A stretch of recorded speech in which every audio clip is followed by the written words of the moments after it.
Guys, sino nakakaalala ng video na to? Ito yung Kimi na nag-aabang sa base ng kalaban. At aking video yan. Bali yung video na to, pinost ko to ng 2020. Isa nga to sa mga una kong video guys at nag-trend siya. Meron nga ditong 14 million views, 100k share at 500k reaction. Ang tanong, kaya pa rin ba gawin ito sa 2024? Kasi nung time na to, 2020, pwedeng i-damage build. I mean, pwedeng i-physical build si Kimi. Pwede siyang i-marksman build. Kaya yung makikita nyo dito, physical yung makikita yung damage na lumalabas sa kalaban. At talagang punit pag lumapit sila. Nakalimutan ko na guys kung ilang savage yung ang nagawa ko dito. Siguro nasa 15 to 20 savage. Pero guys, sa low rank lang to sa Master Grandmaster kaya napakadali gawin. Pero ngayon 2024, gagawin natin sa MG rank. Tapos yung Kimi ngayon 2024 guys, kailangan dapat mage build siya talaga dito. Hindi ka na pwede mag physical build dito guys kasi wala na siyang physical damage. Bali, 5 man pa to guys. Kasama ko dito yung mga viewers ko sa live.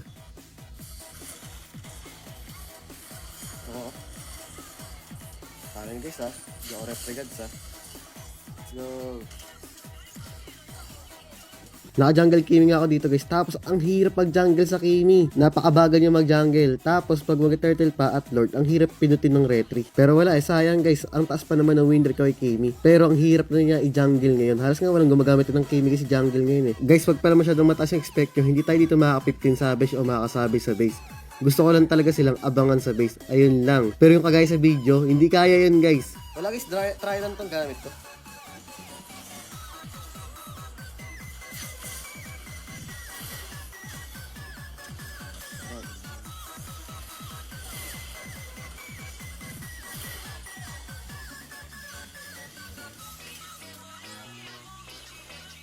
Kinamahan ko siya guys, kaso di namatay.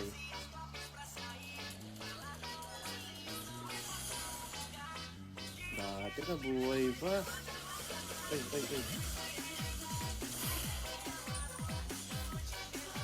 Hindi nyo alam guys, mas main ko to si Kimi dati. Ito yung pinakauna kong content hero. Kasi di ko na siya pinali eh. Ang gusto kong Kimi, yung ano, yung physical damage na Kimi.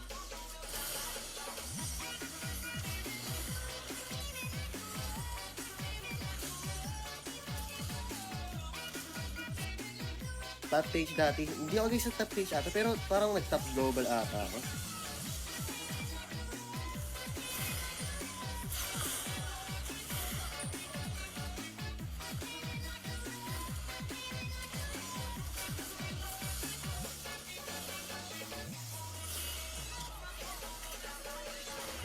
Grabe, wala tayong minion.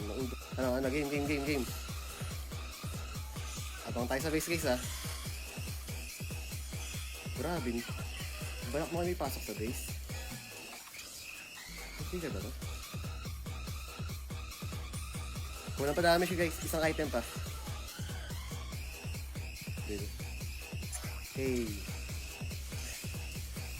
Nag-trigger yan guys. Grabe, nag-trigger nga siya.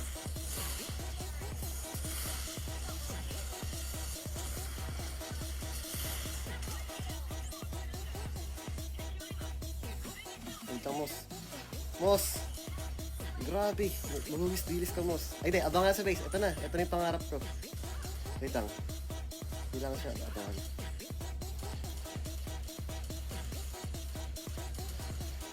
Ayaw niyo magpaabot, guys. Madamot ka. Wait, tawagin mo tapusin. Ito pa. Isa pa.